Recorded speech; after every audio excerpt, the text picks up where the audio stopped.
My name is Lark Zunich, and I'm going to be working with you today on classroom management techniques. And some of them are about how you deal with students in your classroom, and some of them are about how to order your classroom and classroom workings. So what I thought we'd start with is actually to do something a little bit interactive. This is not my computer, so bear with me. I'm not sure how to make this move. So we're going to roll up our sleeves a little bit, and we're going to start with, if we had had a larger group, you all had got a chip when you came in. And this is what I would do in my classroom. To split people up who already know each other is I give them colored chips, and then I would say, okay, everybody who has a yellow, get in the same group together. Or if I put all the chips in order, I would say, okay, you have to have somebody who has a different color in your group. So they have to find 4 different colors or 5 different colors of chips. So in that way, your talkative students get separated, and the people who know each other get separated. And sometimes you find a very shy student isn't shy. They just have been dominated by their friend who always talks or always talks over them. So we would do that, but as a group of 4, we're going to be fine, I think, working like this.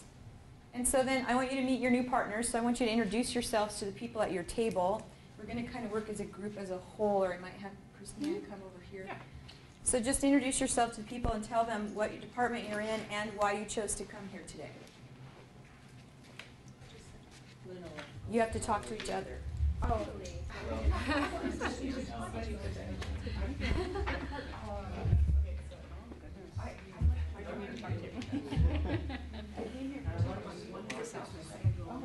So you guys are participating, you're not facilitators? Calculating grades, it's probably the trickiest thing for me is keeping order in the class. It's something that I do in class a lot. How about you? Yeah, me too. What about you? Yeah, part-time works for them. Yeah, I find a lot of my classes, we have kind of a laid-back atmosphere for some of them. It's kind of nice. In your duads or partnerships, duos, what I'd like you to do is collaborate on the behavioral and teaching challenges that you feel like you have in your classroom. So what do you feel like you're facing? And that's what the paper for is in the center. You can write large or small, but just what do you feel like are the things you're facing right now or dealing with, or issues that come up in the classroom. So different colored pens, you can write in any direction on the paper. Yes. That one doesn't work?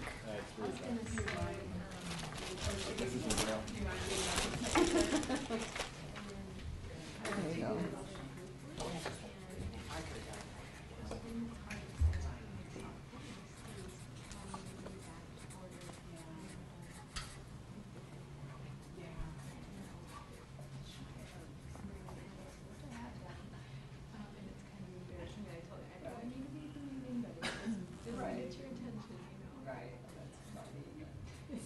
Here's a name tag. You can join a table and. Our challenges, so maybe getting attention from after group work. Yeah, that's a good one.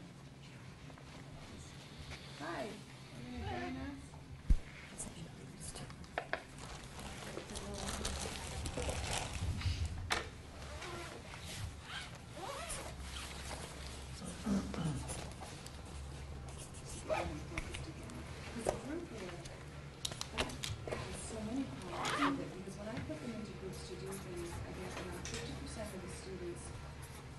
Benefiting from that, and the other half of them are just goofing off and talking about the weekend. And so staying focused on the task. Yeah, during group work. Yep. Okay, and after you've put some ideas on your paper, if you're doing it independently, discuss them with your partners. See if they're having similar situations, difficulties, problems. Oh, okay. Everything. Right. Yeah. It's like, well, it's a cell phone, or iPod. It's the iPod. I know, it's the iPad.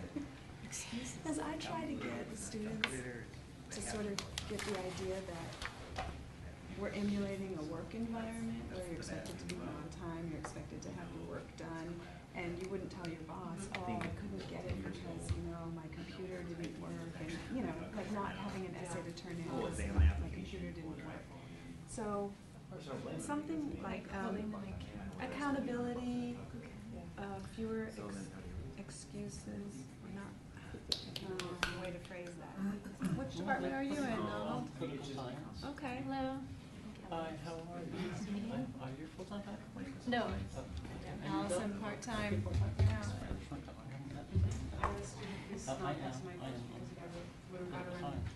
Okay, so you're talking kind of about group work? We were talking about challenges, I think, as we're making a list. But if you have something to add to group work, not a solution, but a challenge you face, because I think she's going to talk about it. Okay, we've had a chance to write some things down and talk amongst yourselves. So I'm going to ask for your attention back in 3, in 2, in 1, all eyes. Thank you. Okay. These are the techniques that I use in the classroom, so you'll see them throughout. But when you have a lot of people talking in group work, one of the things you have to do is get them back to you. And so that's one of the things that I do in my classroom is I tell them they have to finish up what they're speaking about, give them a time frame, usually 1 more minute, 2 more minutes, and then I do count them down, 3, 2, 1, all eyes on me. And some of my students have said, oh, we did that in junior high, and I said, because it worked, right? Does it really work? It does. Okay, so they know if I say you have 1 more minute, 2 more minutes, finish your conversation, say your last piece, 3, 2, 1, and then the conversations end, and they're ready for sharing of group work.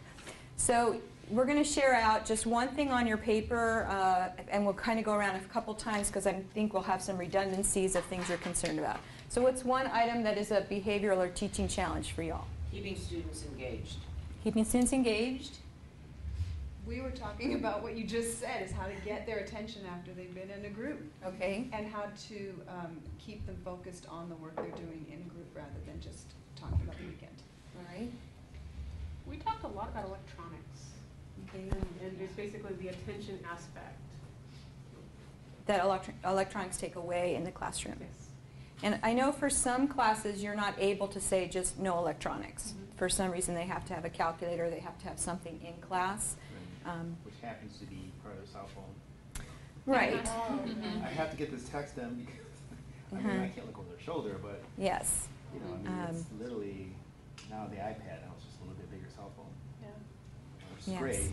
It- For them, and- maybe for notes and stuff because they don't have to buy the paper as much. It can be difficult. I've had students ask me, can I keep my notes on my laptop? And I simply say no. Because too many studies have been done that college students are not taking notes on their laptops. They're simply surfing the net and doing other things. And so with that as my evidence, I'm able to say to them, there are too many students who don't use their electronics appropriately, so we don't have any in class. But I have that ability because we don't need calculators. I ask them to make a to-do list. That's part of our study skills unit. And a lot of them like to make their to-do list on their cell phone, and so I check their to-do lists in the first couple weeks, but I check it first thing, and then I say all cell phones off, right? We've already done that part, now cell phones are off. So if you can compartmentalize, if they have to use electronics, if you can compartmentalize when they get to use their electronics, then it's they're all away or they're on. And that kind of separates it a little bit. That helps out too. What's another one you had on there? Organizing the changes between activities. Okay, that the transition times can be really awkward sometimes. What's another one you have on your list? Too many excuses? Yes, and we are going to get to that actually. The excuses that come with why they don't have anything done or what they're supposed to have done or the computer broke or the printer's not printing and all those things. What else do we have? We talked about the cost of classes, the cost of books, cost of materials. Which means they're not bringing books and materials and things because the cost is very high. Okay, so we have a lot of different challenges. Let's do one more round and then we'll see if there's anything else that's burning on your mind. I just said finding new ways to present information. Okay. What's another one over here that might be a burning issue? I think we fixed it out. Okay. All right, and you have several over here. We'll drop out absentees. I think that's, So that's part of keeping them engaged, that they'll want to come back, or? well, the cost of the class is what, $90? Mm-hmm. And so the book is just as expensive as the class. And so it's $100 out of pocket. I don't need, that's okay, I'll take it next semester. Okay. And so I'll take it next semester. I'll take it next semester. We got people in there taking math 805 and 815. They've been there for, they got a PhD in math 805. They've taken it so many times. Okay. They're just looking for the right professor. It doesn't conflict with American Idol or, fill in the blank. Yes. Okay, you had another one or a couple that you want to? Honestly, the difference between high academic standards and edutainment, and that contrast that we have as instructors. Okay. And there's times where I am more entertaining than others, rather than let's go, let's go, let's go. To And get it student done. motivation, apathy. Okay, so we're going to dive into some of these and see if we can't address some of these issues, especially the ones you just mentioned. We just did that. Okay, types of behavioral challenges. I want to start with the immature student, which is part of what you were just talking about. And I find that these are leftover high school behaviors. We have some of these things that go on. There's an us versus them type of thinking, and it's us students versus them teachers. And that's really old, and it's very high school, and it can usually be corrected by the older students in your class, who will self-correct the students and say, what are you doing, or why are you giving the teacher attitude? And I often don't have to do much about that, except for occasionally I do have to take students aside to speak to them about what's appropriate in class. And so I actually came up with an assignment that helps with that a little bit. And this comes from their schedule of classes. They can get it off the internet. It's also inside the the catalog, the course catalog. So this is from a spring. And one of their first assignments is to read this and annotate it. And the students don't often realize that when they agree to be a student, they've agreed to all the rules and regulations on this page. So this comes right from their scheduled classes, but also to be a student. And so that we start with the vision, and then in the classroom, and my favorite one talks about creating the proper environment. So respect for the instructor. This means arriving on time, not leaving early, bringing appropriate materials, not speaking with other students while a lecture is in progress, not bringing food or drink to the classroom, not being loud, boisterous, or argumentative. And they have turned that in terms of respect to the instructor. That if you come late or you leave early or you're trying to eat in class or all of those things, you're actually being disrespectful to your instructor. And that's very eye-opening to students, yes. It's kind of the implication that it's a contract, right? Yes. Okay, well, there's some discussion in the literature that students have a right to challenge the contract. In a sense, it's not so much here, but depending on how the professor applies the rules. So, And therefore, depending on the more kind of knowledgeable students, they will continue to push their boundaries. but this is not mine. This is college-wide, right? This belongs to the college. And if students are concerned about one of the statements that are made here, they have a proper due process. And part of their due process is to talk to their ASB, right? Because the ASB, I understand, was a part of defining what all of these words mean. So if you have a very savvy political science student who wants to challenge it, I would just push them into the right course to challenge it. You don't challenge it in class, you challenge it through proper procedures. It's the same thing as if I don't like something that's happening, the police officer wants to give me a ticket, I don't say to him, you can't give me this ticket, right? I still have to sign the ticket to say I received it. I can then go to court to argue it. But it's not that I can't just say, I'm not doing this because I didn't do that. I don't have that right. They have respect to other students. And it talks about not interfering with the other's right to listen, participate. And it does talk about inappropriate language. Again, if we have an immature student, we want to talk about how many different religious persuasions we have on campus and different people's beliefs and how using your language is important in class. You don't want to insult anyone's belief system, or you don't want to insult them as people so they feel uncomfortable in class. Some of my more immature students suddenly their eyes start to get bigger. They think about the way they talk and speak, that we're not all part of a rap video. We need to think about that. Campus life is not like television. And they, ooh, this is different. So when you're going through some of this with them, I think they get a greater impact of how different college will be from high school. And part of that is the responsibility is on the student. The responsibility is so much more on the student for their behavior and their actions. And they get over to disciplinary actions, and it talks about they don't have to be done in order, depends on the severity, warning, reprimand, probation, social suspension, disciplinary suspension, and expulsion. And they had no idea that they could be removed from the college. It talks in here about how an instructor can remove a student from the classroom if they're being disruptive. The students are like, really? You can just tell us to leave? Yes, you can be told to leave. They do like their due process. They look at their conduct of student, standards of student conduct. So this is a really valuable tool to help with a lot of these immature leftover behaviors, to address them as you're the adult. You've come to school here. This is what you've agreed to. These are the college rules, not my classroom rules, but the college rules. And so we have a discussion about it. What did they know? What didn't they know?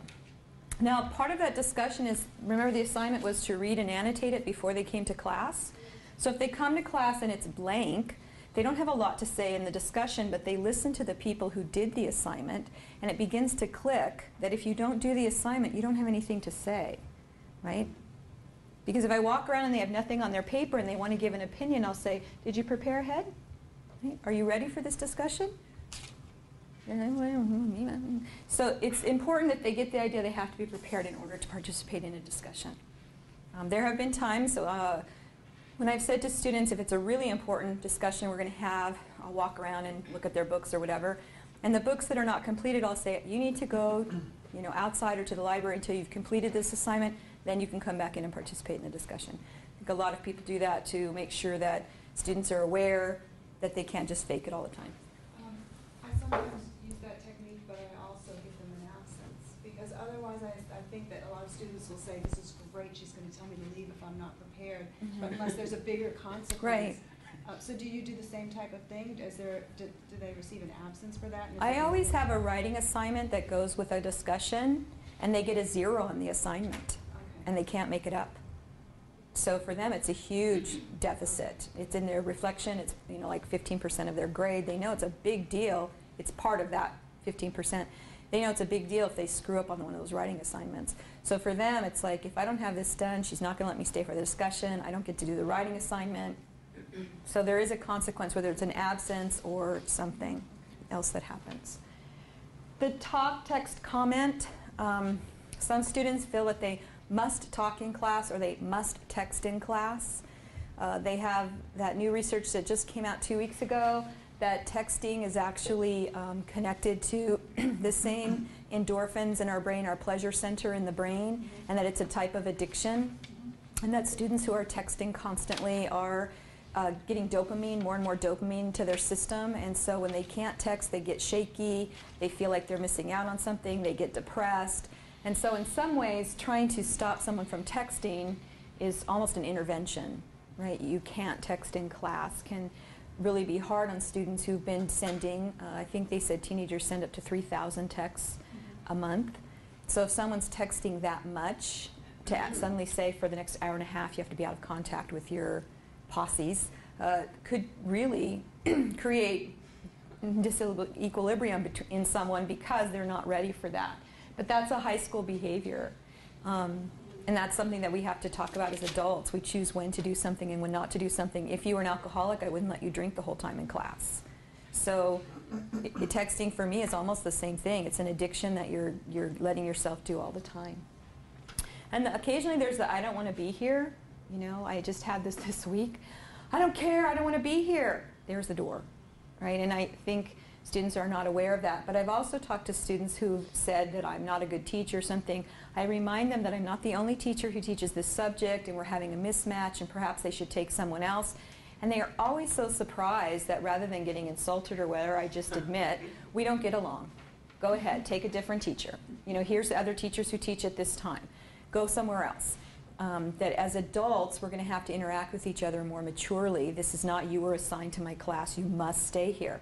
And then would say, oh, I can't, I work, and this is the only time I can take your class. I said, well, then I guess you're going to have to buck up and figure out how to take this class. You know, and it's that whole maturity thing coming back into play with whatever you do. Yeah, So, sure. yeah. I love this immaturity thing and talking and texting.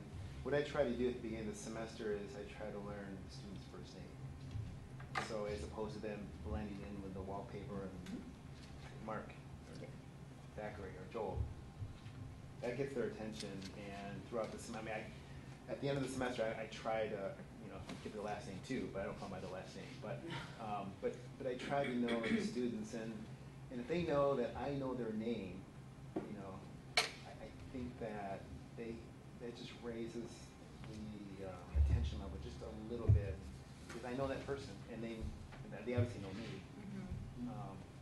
So sometimes they don't know your names, which is even funnier. Oh, yeah, that is. I have a really hard time with names, so I actually bring in my digital camera, and I have the students make a little placard with their first name, last initial, and I take a picture of everyone. I don't send it out, I don't send it over the internet, and I don't send it anywhere to print it. I print them at home, but then I put it on their information card, and that's how I take roll, is their name with their picture, and I look at them. So I am calling them by name, but it's also really helpful for me when there's this empty seat. I can't quite remember who sits in that empty seat. I kind of go through my cards. I'm like, oh, that's Jeanette. Jeanette's not here today. So I have a better idea of who's in class. And I do find that the more you use their names, the more likely they are to pay attention in class and to be aware and all of those good things. Do you use index cards when you say cards? Yeah, I have a 4x6 card that they fill out on the first day that has their name and the schedule they're keeping and where they work, and we put a motivational quote on it that they want to do for the goal, and then their picture goes on that. So I collect that as my information card. Types of behavioral challenges.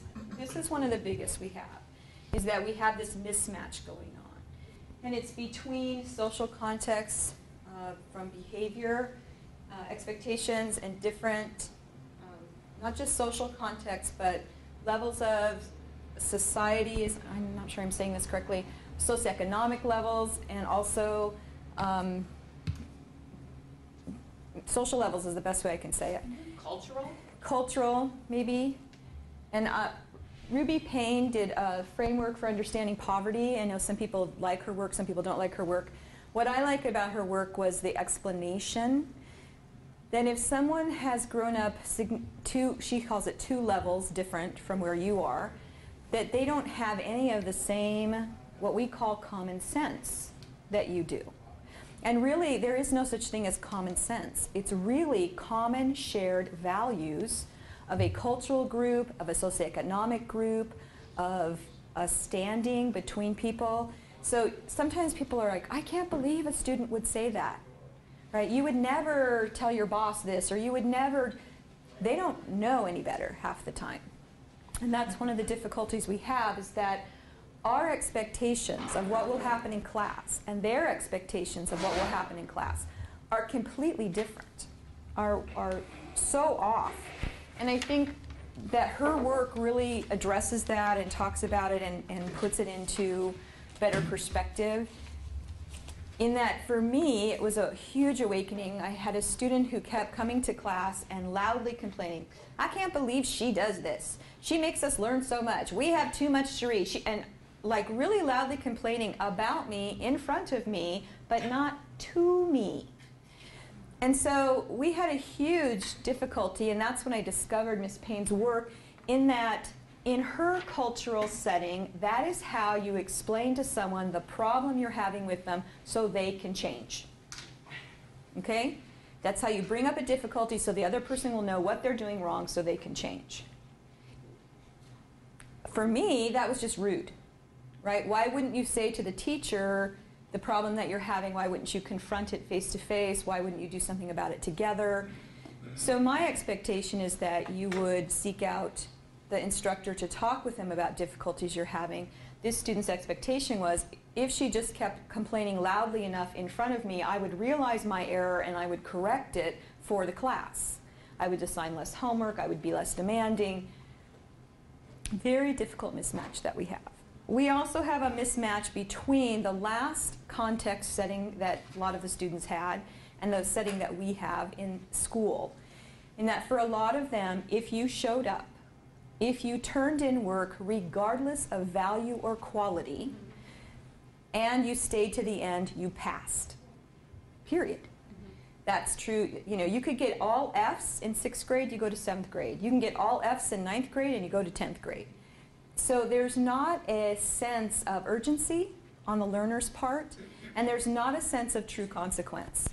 So when you get paper after paper after paper that has a 56% or a 32% or a 12%, there's no sense that, you know, if I don't, you know, get these grades up, I'm not going to pass. Because the students are saying, I'm here every time, I'm doing the work you're assigning, I'm taking the tests, therefore I pass. And that is the expectation. So we have to really work at explaining what we expect is different maybe from what they've had before, and that it has to be really, really clear. That it's not like on television. Every television show about college is about social life, is about fun. I don't know any show that shows them actually studying, right?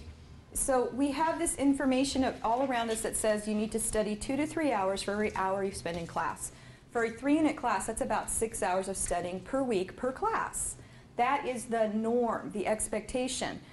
I talk with my students about that. We do an assignment on it, and they still say, for this class, I have to study up to 2 hours a week. I'm like, this is a 3-unit class. I'm going to give you 6 hours of homework. But they're telling back to me, I'm going to study 2 hours a week for your class.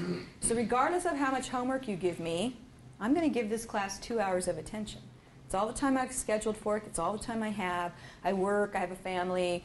You know, I have a boyfriend. Whatever else, you get 2 hours of my time beyond this class time. It's, you know, and when I talk to my students privately or we discuss how much time they're spending, it all comes down to their expectations, what they thought college would be like. And I've had several students break down crying and saying, this is not fun, right? What happened to the fun college life that I have seen on TV and I've been working toward through high school? This is not fun. And I think, I don't know, you know, how we got to that point, the edutainment, that it should be fun, that class should be fun, that we should laugh the whole time, that nothing should be difficult or hard. I even had a student say to me once, you know, school should be easy. The rest of our lives are so hard, right? We're struggling to work, we're struggling to make our family life. Everything else is so hard. School should be the place where it's easy. And I thought, no, this doesn't work that way. So it can be very difficult to do that. And then we have this continuum of unrealistic expectations. I don't know how else to put it, so I'm going to show the next slide that kind of gets to it. But this is where a lot of our problems happen. And I have a question before you move on Okay. to this one. For the framework for understanding poverty and the example that Mhm. you gave about the student who was talking about you rather than to you, what is the solution based on Ruby Payne's writing? Are we supposed to educate, is it our role to educate that person to talk to us, or is our role to adapt in some way and change our behavior? We have a little bit of both. For me, that work was very helpful for me to understand what's going on so that I wasn't always furious and angry and upset with my students. But Sabrina Sanders, who's our Dean of Students right now, is that what we call her? I don't know, Dean of something. Yes, Student Affairs. She's very, very helpful right now. That would be the person that you would contact because it is not your job to re-educate what's appropriate in social context. You can do it generally speaking. For instance, you don't behave the same way at your grandma's house as you do at a party. You behave differently at a funeral than you do at a social gathering to celebrate a wedding, right? We know about acting differently in different social contexts. And students do know about that. So sometimes I approach it from that direction. This is just one more social place you go that has a different set of rules and regulations and expectations. But if they're, this student in particular, deeply set in, this is the way life's supposed to happen and you're not behaving correctly because she complained loudly every class and I wasn't doing anything differently, then I send her to Sabrina Sanders, or whoever it was, I think it was Byron at that time, but Sabrina Sanders is our current person, to say Dean of Student Affairs, and it's their job to re-educate the students into what's appropriate for college life. Yes? Are you saying that you have to refer students to the Office of Student Affairs? What would this? If you're having a huge mismatch with a person who's disruptive in class and who is not capable in a single conversation to understand that their behavior is not appropriate for the classroom setting or this classroom setting, then I would say don't continually beat your head against that wall. Send them to someone who's better at it, but also who's more trained. I only know a few social contexts. Sabrina knows all kinds of them, right? She's dealt with all sorts of students. But every time I come up with something that's completely out of my depth, I think to myself, I can't even believe I heard that come out of their mouth. And then I click and go, they're from a very different social expectation than I am. I need to back off. And rather than say, I can't believe you said that, in my head even, you know, I have to back off and think, where does this come from? Can I do a quick correction? And if I can't, you know, I am not ashamed at all to move it on. But I almost always have to go back to expectations, expectations, expectations. What do you expect? The continuum, are we ready for the continuum? Okay, so a continuum, as you know, starts from one end and goes to the other. And so mine starts from the A++ people who think they're getting fantastic grades all the way to I have my Easter Island people who I think are sort of odd and crazy. And so people fall anywhere in between there. Okay? And you have the students who are going to give you trouble in class because they don't accurately perceive their own performance. And I think this is some of the things that you were talking about with having high standards versus edutainment. Students don't accurately perceive how they're doing in class. They all think they're passing because, as I said before, their last context was, if I just do this, I could pass. And I've had students tell me in high school, if we didn't cause trouble in class, and we turned in all our work, regardless of the grade we got on it, and we took every test, we got a C, period. And I'd say, when you got the grades back, were they all C's on? Oh no, and they'd show me 36%, 42%, 58%. They'd show me papers. And I'd think, how does this come out to be a C? Because in my class, anything in our reading department, you have to have a 75 or higher to pass the course. And so if it's below 75, I have to write every single time on anything that's below 75%, no pass, for the students to understand you haven't hit the standard, right? You have to be this tall to ride through the ride. And if you don't get to the line, you don't go on. And that's a very different concept from what they've had previously. So they might not accurately perceive their own performance. I have a student right now who's at like a 62%, and he keeps saying to me, now when I take this test, I'll be up to 75, right? No, it's not accumulation of points. We're talking about a percentage. It's how you're performing on your tests. You know, if you get 100%, I'll average that into the rest, and we'll see how you're performing. Not getting that. They don't understand the math, right? If you're trying to show them calculations or the math or how the points add up, they really don't understand the math. And I'm working in underprepared students in reading, and what I find is a lot of my students are also in very low math classes, and they might be in English 801A or B. So I have students who may not have good writing skills, may not have good math skills, and I'm asking them to understand a percentage. You know, and I write out, you got this many points over this many possible. I show them how to convert it into a percentage, and then we look at, you need 75% to pass. So I'm teaching mini math lessons in my class every time I pass out their grades. They always want to know who had the highest grade. I cannot tell you who had the highest grade, but I can tell you what the highest grade was. So I also put on the range. We had from a 92% to a 23% on the same test. That's the range of grades. Because the students who are getting the lowest grades are always saying, it's impossible. Nobody gets a good grade in this class, right? Everybody's failing. And you have to kind of counteract that too with, no, we have people who are getting A's on everything. We have students who are passing. Things are everything in between. And then they're having trouble with medication would be my people on the far side of my continuum. You're going to have students in your class who are schizophrenic or do have medication needs, and you've had them, and they can cause behavioral or expectation problems within the whole class. People who talk nonstop, and when you're trying to get closer to them, you realize they're also sweating and talking nonstop. So you might have issues with some sort of drug usage. All of that comes into our classroom. We have homeless people who are in our classroom because the school's a dry and warm place to be, especially in the winter. So we're dealing with people who may or may not have their books or anything else that they need, but they need to be in a classroom. So, and on this unrealistic expectations, one of the things that really helps is to have everything in writing. So here's some expectations that I do for class. You probably do something very similar. I'm not trying to put anything new on you, just different things you can look at. One are the expectations for my class and what I expect as classroom behavior in our community of learners. And if you flip it over to the back, this I took off a website which I gave you. It says what a responsible and successful student needs to know.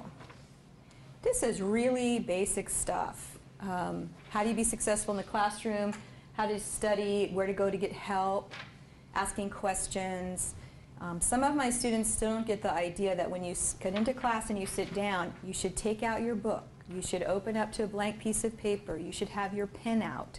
That these are expectations for a college student, that when the class begins, you're ready. I find, and you may not, again, I'm working with a lot of underprepared students, I find that a lot of the time I'm saying to my students, write this down. Right? Very pointedly, write this down. And then there's a flurry. Backpacks and things unzipping and notebooks are coming out.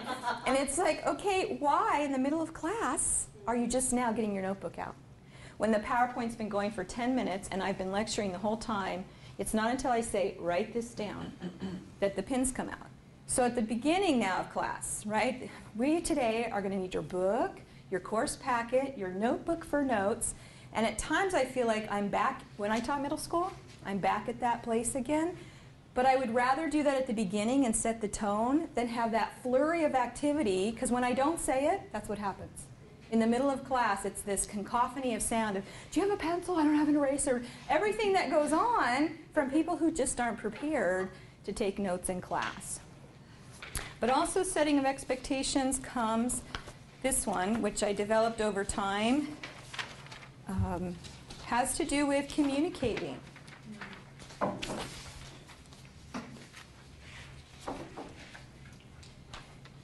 I found that students didn't know how to send an email. And I would get an email from QtiePie16 at Hotmail. What was the assignment?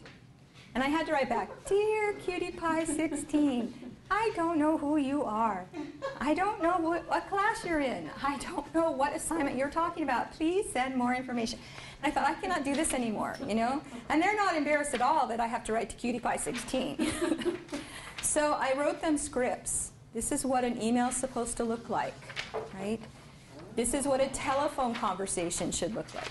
And they all the time say, Ms. Zinich, I wasn't in class, and I need to know if we're having a test. Bye. And I'll say, you didn't call me back. You didn't leave me a telephone number. Well, just look on your phone. It's not a cell phone, right? Our telephones here don't capture your number. So that's why we have a script.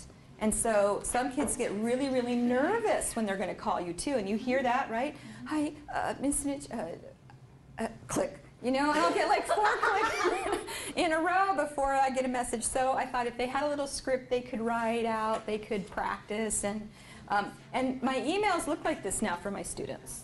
Name, ID number, what they expect from me. Sometimes it looks like they copied it exactly. I don't care, right? As long as I can read it, I know who they are, I know what to expect. That can be really helpful. So on that continuum, I'm trying to help the continuum go more towards they know what to expect in class, I know what to expect of them. We can go back and forth with that. And I'm hoping that that continuum of what's acceptable and what they expect, that we're meeting more, right? We're meeting more in the middle, and we're not having these wide variances of, I can't believe that happened, to do that. Another part of thing is what to do. So setting the environment from the first class, I'm sure a lot of you do that. Millions of years ago when I started teaching, it's not that long ago, maybe 15 years ago, someone said to me, whatever you're going to do for the rest of the semester, do the first class. If you want them to work in groups, have them work in groups the first class. If you expect them to write, have them write. If you expect them to read something, read. Whatever it is you're going to do for the rest of the semester in class, have it be done in your first class. That was a great piece of advice. So my first class, we spent about the first 45 minutes doing all these activities and group work and discussion and thinking and talking, and we don't take roll for a really long time that first day. That also helps all the late registrants get in and everything else. But it's really helpful for the students to see that this class is about working the whole time, and that there's very little sitting, and it's very participatory, and off we go. Lark, I've also heard don't smile until after the midterm. I would say if you have a really difficult class, I do a lot of smiling. I joke around. I have a nice time with my students, unless I get a heckler. And the minute I get a heckler, I don't heckle back, but if I get a heckler, I turn my back to them and ignore them, and I teach to the rest of the class. And the fellow students are very good, and the body language is really fast to tell the heckler they're in the wrong place, right? And I immediately speak to that person after class about, clearly our styles don't match, you need to take a different teacher, here's the other times the classes are offered, I would like to see you drop this course. And they learn right away. If I want to be in this class, I have to behave in a way that's going to suit. So do they usually drop, or they usually say, oh, I'm not going to drop, and then change? Well, what I find is when these community expectations come out, and we go over what I expect in a community, that really changes the atmosphere. And then we do a whole thing about what makes a successful student that first day, and they make a list, like we're doing in small groups, and then we share it as a large group. They know how to be successful students. And I make them write on their information card one goal they have for the year. We flip it over and who's the teacher from whom you learn the most? Not your favorite teacher, but the person you learn the most from. We make a long list. And then I have a really good, clear idea of what they expect from a teacher. And I go through it. Tells us how we're doing. Keeps us on our, and I just go, that's a high school thing. That's a high school thing, right? I cross them right off the list to let them know in college, it's not going to happen with your teacher. I'm not going to come to you and say, you're missing an assignment. You're missing 2 assignments, right? That's their job. So that helps them know expectations again. A lot of expectation setting. I was going to say, clearly state your expectations in writing. That has to do with your syllabus and all that good stuff, which I'm sure all of us do, is that we do it in writing. But we're back to those mismatch of cultural settings.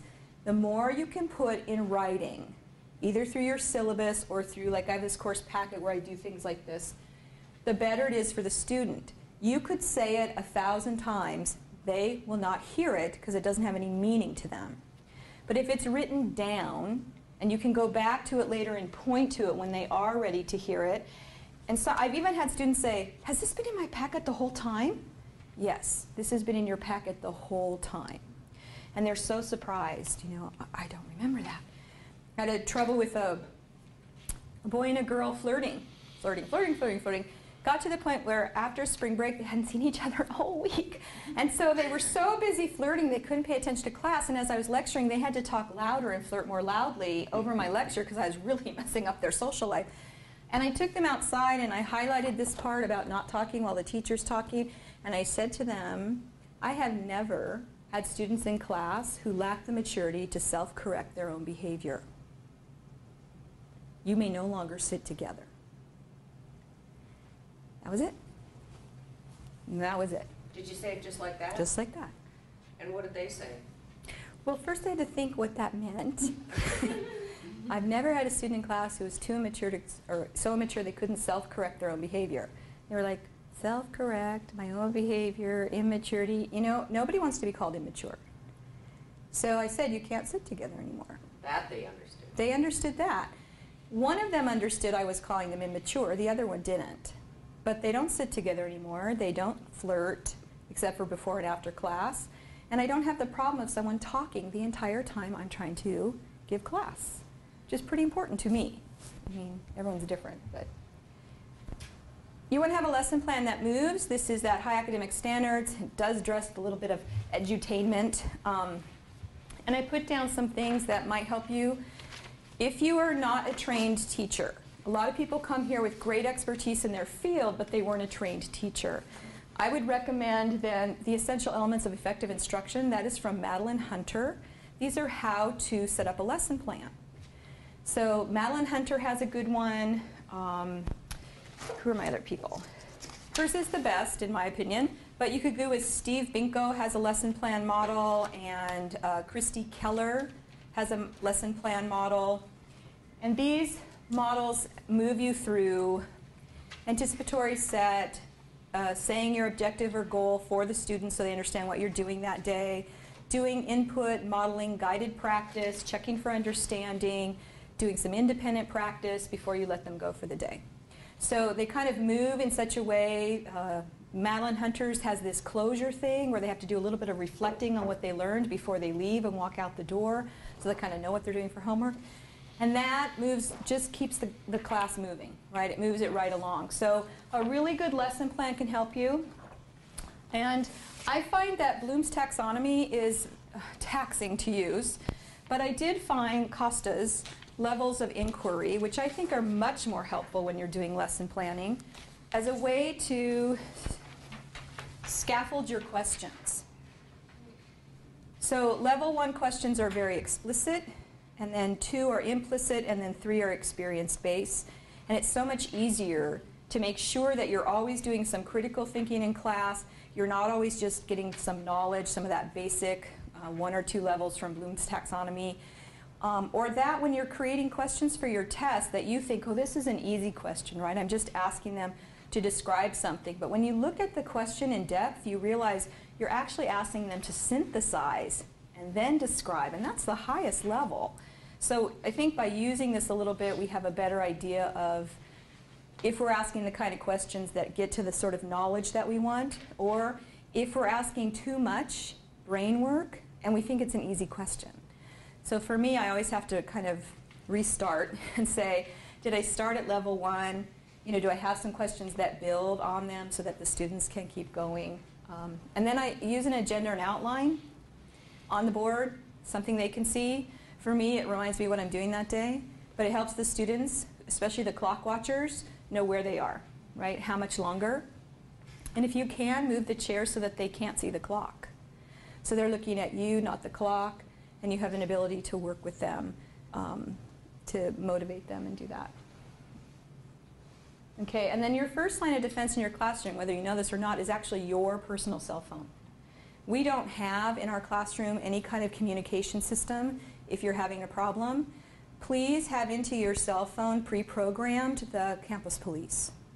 And if you have a rough problem, that's who you call. I mean, if you need a student removed immediately who's being belligerent, this may not be an issue for some people, but I'm not very tall. And it is very much an issue for me if I get 2 large men who are about to fight or something. I need to be able to whip out my cell phone and hit that thing. And I say to them, campus police are on their way.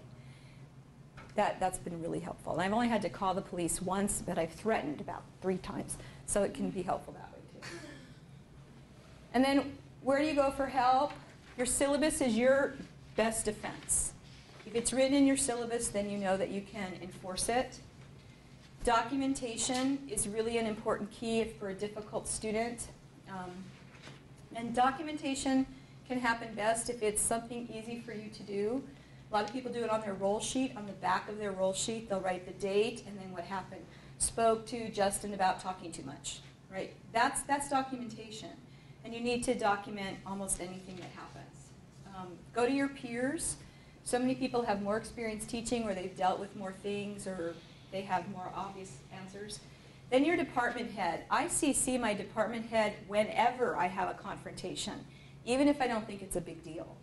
You know, a student came in and I couldn't get them in. They weren't on the wait list, but they insisted on petitioning, and they argued with me, and I had to make them leave. If I have that name, student name, and ID number, I make sure my department head knows this might be a problem, right? This student was really belligerent.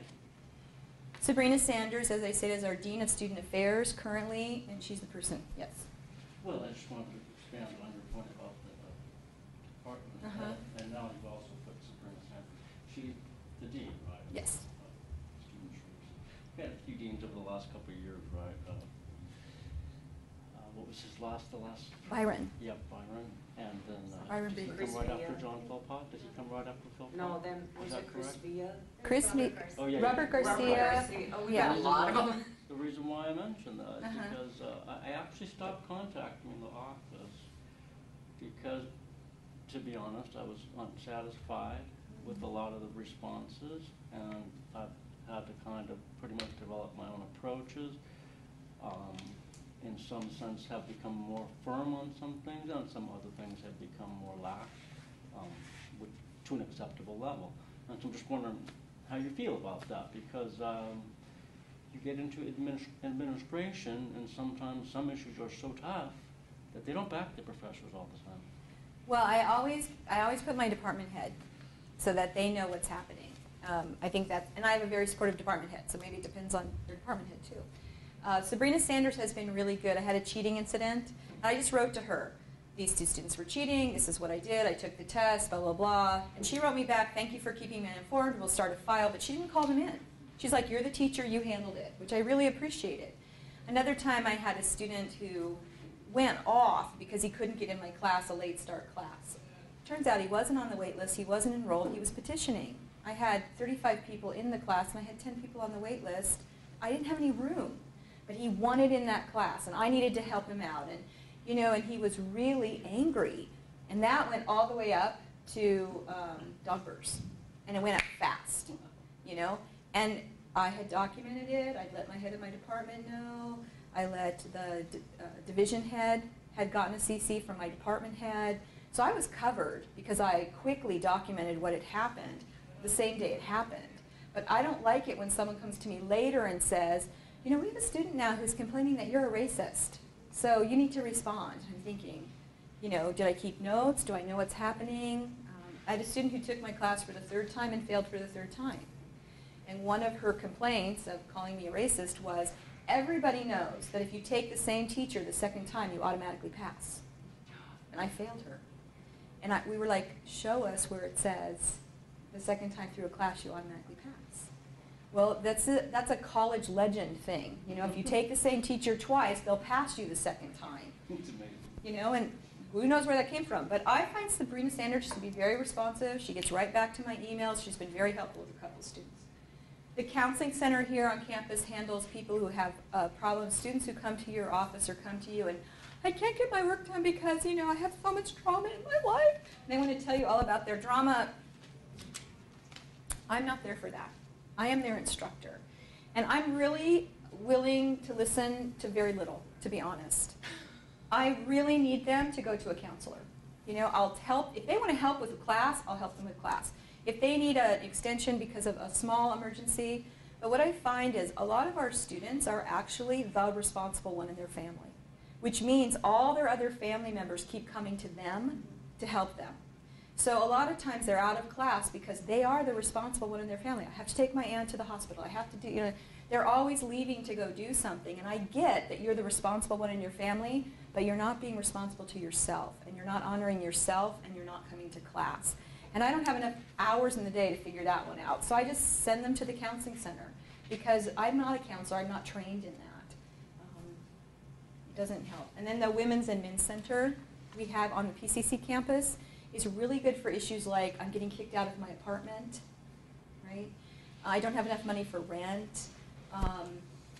We're short on food this month. They're also really good for things like if you suspect any kind of abuse, verbal or physical, that's where I notify them with the student's name and ask them if they can speak to that student or send the student there. And then DSPNS, for Disabled Student Services, can help with a lot of issues. I have a student who takes way too long to take a test. Pretty good in class, doing really well, but I finally asked him if he would consider if there is another issue going on, like test anxiety, high test anxiety, things like that, because he just cannot finish a test in the right length of time. And so we're working together on that issue. He doesn't seem to have any processing problems or anything else that I would need to send him to DSPS for an evaluation. But, you know, I can be flexible with a student who clearly knows the material. And then on a test, I mean, I'll walk by 25, 30 minutes into the test, it's still blank. Like he's still frozen. So make some accommodations, and EOPS can do some work, especially with textbooks. They have a textbook borrowing service. And if you are getting financial aid, they have a textbook borrowing service that they do that students can go in and not rent the textbook, but I think borrow it on an ongoing basis. What is you? Equal opportunity programs and services. Is Yes. that too long, CC? It's on campus, and it's on both campuses. So it's an office here on campus, and it's programs that are hand in hand with people who receive financial aid. So not only are we giving them financial aid, we're also giving them other services to make sure they'll be successful. And one of them is making sure they get their textbooks. They have another program that they can buy their textbooks with loan money, and then when their financial aid comes in, they pay them back. They have some counseling services there to help them out with things like how do I study, bus passes. They get other things free from them. Blue books, no, we don't call them that anymore. Exam books, those green books, their quiz strips, their anything like that, they can get the EOPS. So if they get financial aid, they know about this, right? No, they don't know about that. Inform them. I realize that people have to go, so just want to say that's all I have. I hope I addressed some of your issues. Thank you, Mark. That was very fast.